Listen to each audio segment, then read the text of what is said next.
গণতন্ত্র কেবল একটি শাসন ব্যবস্থা নয়, এটি প্রতিটি নাগরিকের বিবেক এবং কণ্ঠস্বরের প্রতিফলন। একটি ভুল সিদ্ধান্ত যেমন অনুশোচনার কারণ হতে পারে, তেমনি একটি সঠিক ভোট বদলে দিতে পারে আগামী দিনের ইতিহাস। মনে রাখবেন, আপনার দেওয়া একটি ভোট কেবল একটি বোতাম টিপা নয়, এটি আপনার অধিকার, আপনার শক্তি এবং আপনার আগামী প্রজন্মের উজ্জ্বল ভবিষ্যতের অঙ্গীকার। স্বার্থের ঊর্ধ্বে উঠে বিবেকের আহ্বানে সাড়া দিয়ে গণতন্ত্রের এই মহোৎসবে শরিক হওয়াই হোক আজকের শপথ। আজ বৃহস্পতিবার 9 এপ্রিল 2026 খ্রিস্টাব্দ, 26 চৈত্র 1432 বঙ্গাব্দ। সুপ্রভাত। বাস্তব উপস্থাপনের পর্দায় আপনাদের সবাইকে স্বাগত জানাচ্ছি। আমি রাজীব। আজ সেই মহেন্দ্রক্ষণ, অসম বিধানসভার 126টি আসনের ভাগ্য নির্ধারণের দিন।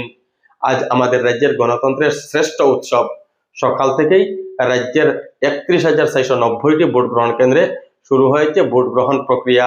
এবারের নির্বাচনে 126টি আসনে লড়াইয়ে ময়দানে রয়েছেন মোট 722 জন প্রার্থী। আমাদের রাজ্যের প্রায় 2,50,54,463 জন ভোটার আজ নির্ধারণ করবেন আগামী 5 বছরের পথ চলা।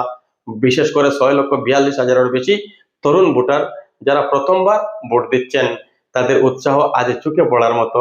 শিলচর থেকে ধলাই, সোনাই থেকে সমস্ত কাছাড়, বরাক উপত্যকা সহ সমগ্র অসমের জনতা আজ লাইনে দাঁড়িয়েছেন নিজের ভোটাধিকার প্রয়োগ করতে। শান্তি ও সম্প্রীতি বজায় রেখে কোনো প্রলোভনে পা না দিয়ে নিজের বিবেক অনুযায়ী ভোট দিন, কারণ আপনার একটি সচেতন ভোটই পারে একটি উন্নত ও সমৃদ্ধ অসম গড়তে। সুস্থ থাকুন, সাবধানে ভোট কেন্দ্র যান এবং গণতন্ত্রকে জয়ী করুন। ধন্যবাদ।